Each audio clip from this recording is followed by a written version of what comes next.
The other thing is I could use this painting as a colour study for a studio painting, so I've got some information from the field whilst I was out there.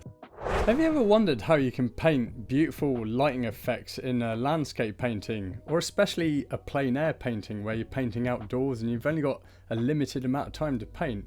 Well, in this video I'm going to show you how to do it, and I'm here painting in a place called the Crown Terrace, which is near the town of Queenstown in southern New Zealand. It's a beautiful area. It's surrounded by huge mountains, it's got lakes, it's got some really rugged countryside, and the time of year I was painting was right at the start of winter, so it was pretty chilly. Also, I didn't have much time to paint because the sun was setting quite quickly.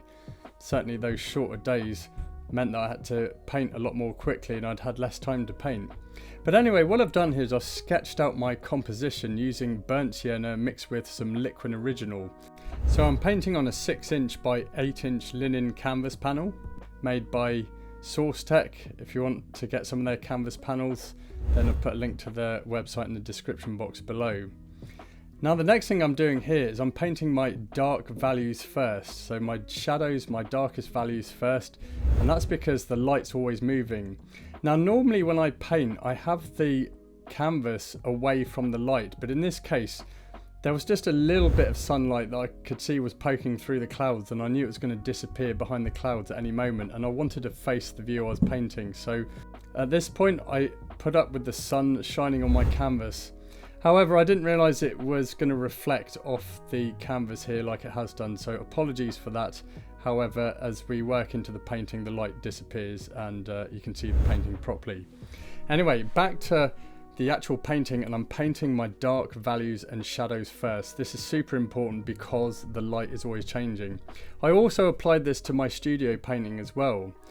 Now the thing about painting your dark values first is we can quickly establish a tonal dynamic, so it means it makes it much easier to paint the areas in light afterwards. Now we'll find our darkest darks and our lightest lights in the foreground. This is because as landforms recede, the darks aren't as dark and the lights aren't as light. So as I say, darkest darks and our lightest lights in the foreground, and by doing that first of all we can gauge it off the white of the canvas. Then it makes it easier to paint the darks in the background, which are going to be lighter than the darks in the foreground. So we're setting up a whole structure for the painting. Now I'm painting quickly here, and I'd got my darks established in the background. I was using combinations of ultramarine blue, burnt sienna, a little alizarin crimson and titanium white. I use these colours in the foreground as well for the trees and the occlusion shadows, but with barely any titanium white in the mix. I can also use these same colours for the clouds as well. There's a lot more titanium white in the mix in this case because clouds and skies are generally some of the lightest values that you'll find in the landscape. Now, as I said, the whole point when you're painting outdoors is to try and paint quickly and to capture that moment in time because the light is moving quickly. And for this reason I'm using the biggest brushes I can get away with. I've been using so far number 5 bristle flat brushes, which are quite big compared with this 6x8 linen canvas panel I'm painting on. When I paint outdoors I normally paint in oil paints, and that's what I'm using here. I'm using an artist grade oil paint, which you should always use, and the brand of paint I'm using is Blue Ridge oils. They're just beautiful to paint with. If you want to get some Blue Ridge oil paints, I'll put a link in the description box below. Now let's talk about value again. So value being the lights and darks that you'll see in the landscape, and it's key to creating depth and distance in your paintings. And there's certain rules as well. So for example, the ground planes where the grass is, especially with this dead looking grass, the value is often relatively light. In fact, John Carlson explained this in his book Carlson's Guide to Landscape Painting, as he split the landscape into 4 main zones. The arch of the sky, which has some of the lightest values, the ground planes of the grass, also quite light, the slanting planes of the mountains are getting darker, and the darkest values in the landscape generally are the upright planes or the trees. Now there are some exceptions to this. For example, winter trees are often light in value, as you'll see in this painting. But right now I'm painting the straw coloured grass in the foreground and the bare branches and twigs of this Lombardy poplar that's on the right side of the painting here. Now for this I'm using a mixture of yellow ochre with a little burnt sienna, some titanium white and some ultramarine blue, so it's creating a pale mix here. You could even add a tiny amount of cadmium yellow, but you probably wouldn't need too much of it. But we're going for some really pale low chroma or saturation colours here. And they're also pretty warm colours as well, as the foreground is in the full sunlight. Now for some of those greens in the midground there, I've used some reasonably saturated colour. However, we've got to be careful with greens because it's one of those colours that drops out quickly over a long distance. So as greens and yellows recede into the distance, the colour becomes more desaturated or lower in chroma. So we've got to be careful that the greens aren't too saturated that they're coming forward in the painting. But generally I use combinations of yellow ochre, cadmium yellow, ultramarine blue and titanium white as the main part of my greens. And then I mix in other colours such as cobalt teal or even phthalo green. And I round off my greens with some kind of red, so a colour that contains red. This could be an alizarin crimson or a burnt sienna, something like that. That's just going to help to harmonise the green because red is opposite to green on the colour wheel, so helps to cancel it out and reduces the saturation of the green. Now the next thing I'm doing here is painting some of the highlights on the cloud. So this was just a mix of titanium white with a little burnt sienna, and then painting the sky, which is a mix of ultramarine blue with a little phthalo green and some titanium white. Now at this point in the painting I was well aware of the changing light and I was trying to get my colours down quickly. Apart from anything else, I reckon I must have probably had about half an hour left of daylight, so I really was trying to get this painting done as quickly as possible. And as I said, that's one of the reasons for painting outdoors, is trying to capture that moment in time, but it also teaches you to paint quickly.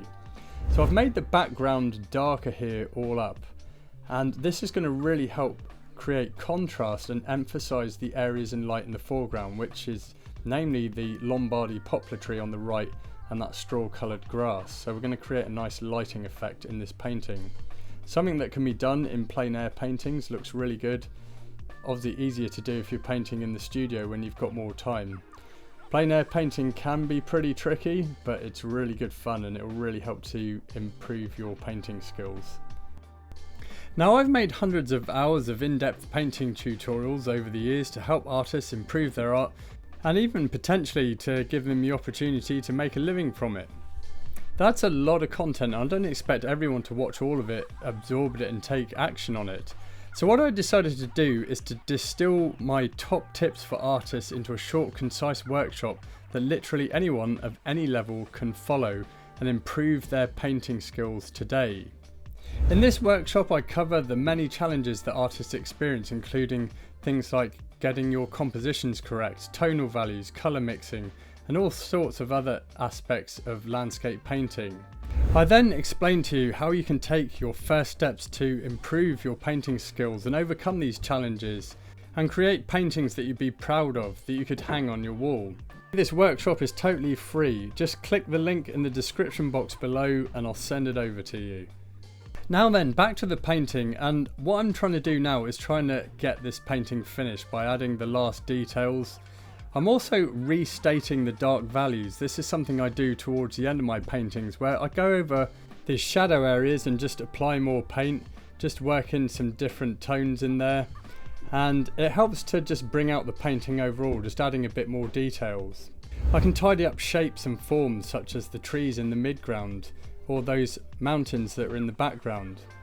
Now, as I said earlier, I specifically wanted to make those mountains in the background darker so that it's providing a contrast in the painting here, so that dark background juxtaposed against the areas in the foreground that are in light. Now the next thing I'm doing here is painting some of these trees and bushes that are smaller in the foreground, such as hawthorn and rowan trees that produce these red berries in autumn. Even can be seen here at the start of winter, so they've got a kind of crimson orange tone to them. So for this I used a mix of alizarin crimson with some yellow ochre, some ultramarine blue and titanium white. Even though this is southern New Zealand, there's a lot of European and American trees that have been planted here, so it's very common to see things like willow trees, poplars, hawthorn, trees like that. So now I'm adding the last details here, so things like painting some of the branches and stems in the Lombardy poplar on the right, then even just a suggestion of some sheep in the foreground. Just some general marks, shapes, just to suggest that they're sheep. You don't have to go into detail. In fact, with plein air painting, it really lends itself to loose gestural brush marks and impressionistic style of painting. So we just want life and vitality in the painting. We don't want to be getting bogged down in detail, which is kind of a little bit difficult to do when you're painting in oils and you're just starting out a painting. So with my plein air painting, I try and get the whole thing done in one session whilst I'm painting outdoors. Sometimes I'll add some more details to it in the studio, but most of the time I just want to finish out in the field. And also it's my opportunity to be more loose and impressionistic with my brushwork, as my studio paintings tend to be a lot more detailed. Now I'm still restating some of the dark values, but here in the foreground, and I'm actually using some synthetic brushes. So they've got a synthetic bristle on them, things like a number 3 synthetic flat brush. So it's really good for a bit of extra fine details. And then just finishing up the painting by just tidying up areas overall, just looking for any kind of aberrations or annoyances in the painting overall that I didn't like. For example, there's a shadow here that I painted in the foreground, and in the end I just thought, nah, it's a bit distracting, so I just decided to get rid of it. So one of the other things I love about plein air painting is it's like a diary of my life, of the places that I've been to. I feel like it's better than photographs, as I'm always going to look at a plein air painting that I've done. It's a really good way of capturing the essence and atmosphere of a place that you've visited, and that's what I love about it so much. The other thing is I could use this painting as a colour study for a studio painting, so I've got some information from the field whilst I was out there, so again, better than photos, and I can use them in conjunction with my reference photos. So I'd love to know, do any of you paint outdoors, and if so, do you find it helpful towards your painting practice in your studio? Let me know in the comments. And if you'd like to learn more about painting trees outdoors on plein air, then check out this video here. Thanks for watching, and I'll see you in the next video.